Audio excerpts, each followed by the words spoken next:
मी आधी जळगाव शहरातील सर्व जनतेचे मनपूर्वक आभार मानतो। शिवसेना जिल्हा प्रमुख या नात्याने महायुतीच्या आमच्या सर्व ज्येष्ठ नेत्यांच्या मार्गदर्शनाखाली ही महायुती झाली आणि तिला 100% यश या देण्याचं काम या आमच्या या सर्व उमेदवारांना केलेलं आहे। आता हा फॉर्म्युला जसा महायुती ज्या ज्या आमच्या प्रमुख पदाधिकारी आमच्या ज्येष्ठ नेत्यांनी ठरवली त्या माध्यमातून ते बसून आम्ही ठरवू आणि नक्कीच त्याच्यासाठी जी आमची एक बैठक होईल त्यामध्ये तो फॉर्म्युला ठरला की आम्ही आपल्या समोर येऊ। महायुतीची बैठक अशा पद्धतीने बैठका महायुतीचं गणित ठरलं होतं। तसंच आता या संदर्भात तुम्हाला कारण निवडणुकांचं जागा वाटप संदर्भात आपलं धोरण स्पष्ट होतं, त्यावेळी या संदर्भात काही चर्चा झाली नाही, तुम्ही पाहिलं असेल त्यावेळेस किचकट म्हणजे जागेंचा होता।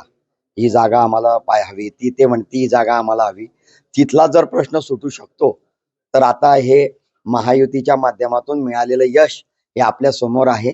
46 जागा आज भाजपाच्या आलेल्या आहेत, 23 जागा या शिवसेनेच्या आलेल्या आहेत आणि 5 जागा या उबाठाच्या आलेल्या आहेत।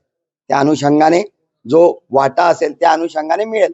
जिल्हा प्रमुख म्हणून तसेच महायुतीमधला 2 नंबरचा भाऊ म्हणून आपली अपेक्षा काय राहणार आहे, काय मिळालं पाहिजे आपल्याला? नक्कीच त्यामध्ये शेजारची खुर्ची मिळावी।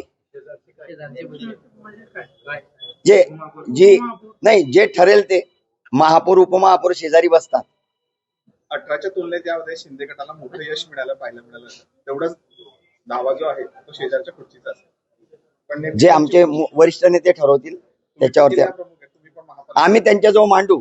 आम्ही ज्यावेळेस आमची मीटिंग राहील त्या मीटिंगला मी असतो, ज्यावेळेस या वाटाघाटीची जी मीटिंग होती त्यावेळेस सुद्धा मी प्रत्येक वेळेस हजर होतो आणि त्याचप्रमाणे मला ज्यावेळेस माझ्या नगरसेवकांसाठी किंवा माझ्या सहकाऱ्यांसाठी ज्याप्रमाणे न्याय मागता येईल तो मागण्याचा प्रयत्न मी करेन। स्ट्राईक रेट चांगला होता, महापौर पदावर दावा करणार का? नाही, आम्ही महायुतीत लढलो आहोत, महायुती निर्णय घेणार आहे। दावा करणार कुठल्या याच्यावर दावा करणार? मी तुम्हाला आताही तेच पुनश्च सांगतो, महायुतीचा निर्णय आहे। जी आमची कमिटी आहे त्यावेळेची त्या कमिटी पुन्हा बसणार आहे आणि त्याच माध्यमातून निर्णय होईल। पालकमंत्री पण आपले या ठिकाणी आणि शिवसेनेचा स्ट्राईक रेट पण चांगला होता। पालकमंत्री या नात्याने जळगाव जिल्ह्याच्या आणि दुसरा छोटा भाऊ म्हणून आपली जसं तुम्ही म्हटले की शेजारची खुर्ची मिळावी, तर जिल्हा प्रमुख म्हणून एक पक्षाचे नेते म्हणून तुम्ही काय नेमकी मागणी असणार आहे महायुतीतल्या नेत्यांकडे तुमची?